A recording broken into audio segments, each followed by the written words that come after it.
जब किसी मुल्क के वजीर आजम का नाम लेकर तनकीद करेगा तो शायद हायरार्की में कहीं ना कहीं पे थोड़ी सी गड़बड़ उसमें जरूर रहेगी। हमें तो ताना दे रहे थे हमारे दोस्त अफसार आलम जो हैं जी कि कितने टीवी के एंकर्स ने कश्मीर पे शोज किए हैं, हालांकि मेरा ख्याल सबने किए हैं, किसी और रिकॉर्ड दिखा दिया जाएगा, हमने किए हैं 3-4 तो हमने शोज किए हैं। तो उनको थोड़ा अफसार आलम को हम ये बता दें कि उनकी हुकूमत के वजीर आजम ने भी अल्लाह के फजल से, वजीर आजम ने क्या किया है? उनके वजीर आजम ने क्या किया, जिनके पास मैंडेट है, एंकर्स के पास मैंडेट तो नहीं है ना कौम को रिप्रेजेंट करने का, वोट तो प्राइम मिनिस्टर ऑफ पाकिस्तान लेता है, पार्लियामेंट लेती है ना। उन्होंने कितनी वहां पे ये अपनी करारदादें मंजूर करवा लिया सेनेट के इजलास से या कौमी असम्बली के इजलास से, या उनके वुजरा जो थे 3-4 बड़े जो हर वक्त इमरान खान साहब की उस पर लगे रहते हैं, उनमें से कितने लोगों ने उस पर बैठ कर मोदी साहब पे तनकीद की है। सो जो काम वजीर आजम को करना चाहिए था वो तो हम देख रहे हैं जनरल रहील शरीफ कर रहे हैं, जो आइडियली नहीं होना चाहिए, ये मेरा ख्याल है। आइडियली प्राइम मिनिस्टर ऑफिस को देखना चाहिए, फॉरेन ऑफिस को देखना चाहिए, या डिफेंस मिनिस्ट्री है उसको देखना चाहिए उन्होंने क्या बयान दिए। तो जनरल रहील अपने आप को बड़ी मेरा ख्याल तेजी से जैसे पॉपुलर थे, वो पहले दिन से पॉपुलर थे, उन्होंने अपनी पॉपुलैरिटी को मेंटेन रखा है। अभी ये 1 आध महीना मुझे ये लग रहा है इट्स वेरी इंपॉर्टेंट। सही जनरल रहील का ये कहना कि हम अगर कुछ चेंज आएगी तो हम आपको बताएंगे, तो मेरा ख्याल है there is a big story. अब बाकी आमिर मतीन खुद रिपोर्टर हैं, ये भी समझते हैं पिछले 25-30 साल से कि वो जो बातें हो रही थी दे आर ऑलमोस्ट देयर। सही। आमिर साहब, इस वजारती बयान पे आप क्या कहेंगे? आज 2-3 इस बयान के पीछे जो मैं तनाजुर समझने की कोशिश कर रहा किया कि उन्होंने आज मोदी का नाम लेके स्टेटमेंट दी, बड़ी सख्त स्टेटमेंट है।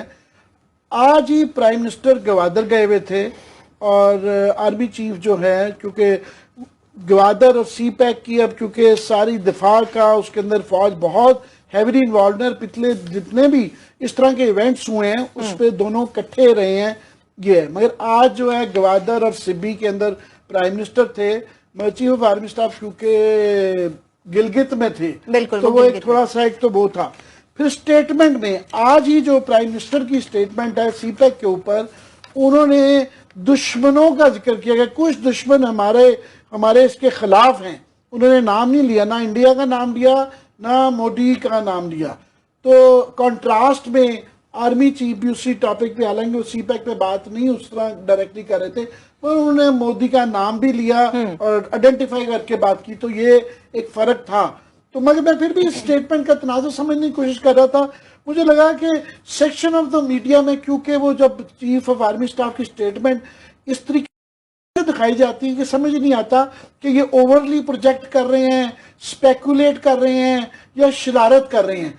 तो मेरा ख्याल है कि वो ये कोई थोड़ी सी ट्वीट उस सेक्शन ऑफ द मीडिया को भी एड्रेस कर रही थी कि फर्ज करें अगर एक तो ये जो इशारा इन्होंने दिया है वो पॉसिबिलिटी है, या इसकी दूसरी अपोजिट भी हो सकती है, फर्ज करें वो नहीं ले रहे तो ये भी होता है कि यार हम ले भी नहीं, फिर आप शरारत कर रहे हैं। पर सेकंड जो था ना कि अगर कोई तब्दीली हुई तो हम आपको बताएंगे, वो उसने it raised more questions than it answered. Question is obvious, तो वो उससे जो है ना फिर ये सोचने पे लोग मजबूर हो जाते हैं कि जनाब व्हाई दिस आफ्टर स्टेटमेंट क्यों आई। मैं अगर स्टेटमेंट थोड़ी सी अलग है, जर्नलिस्ट के तौर पर आपको स्वीपिंग स्टेटमेंट नहीं देनी चाहिए। मेरा ये ख्याल है कि जनरल साहब को ऑफर कर दी गई है और जनरल साहब ने एक्सेप्ट भी कर ली है, इसलिए आपको ये जहनी तौर पर तैयार करने के लिए उन्होंने, वो कहते हैं ना, मुझे याद है हमारे बर्की साहब होते थे, अजीम बर्की वन एंड ओनली साहब, वो ये कहते थे मोर ओवर, हालांकि मोर ओवर से चिढ़ते थे वो।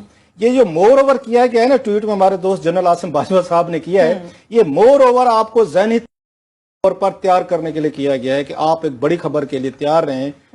मुझे लगता है सिर्फ ये रीडिंग करके कि जनरल साहब जहनी तौर पर तैयार हो चुके हैं कि शायद वो अपना पहला फैसला था उसको रिवर्स करें। ये रिवर्स करने की तरफ पहला स्टेप है जो आज उन्होंने किया है। लेकिन हमें मेरा ख्याल आखिरी खबरें क्योंकि बिल्कुल मुख्तलिफ आ रही हैं, तो इसलिए हम सर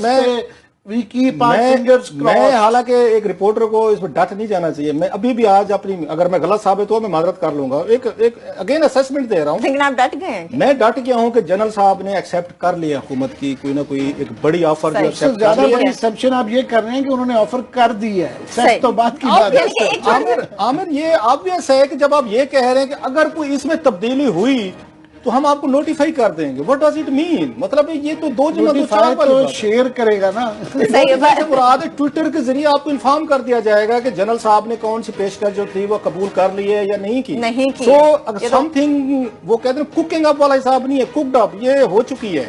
ये जहनी तौर पर तैयार किया गया है पूरी कौम को, मीडिया को, लोगों को सही है। कि जनाब something is on its way, wait ठीक है, यानी कि वो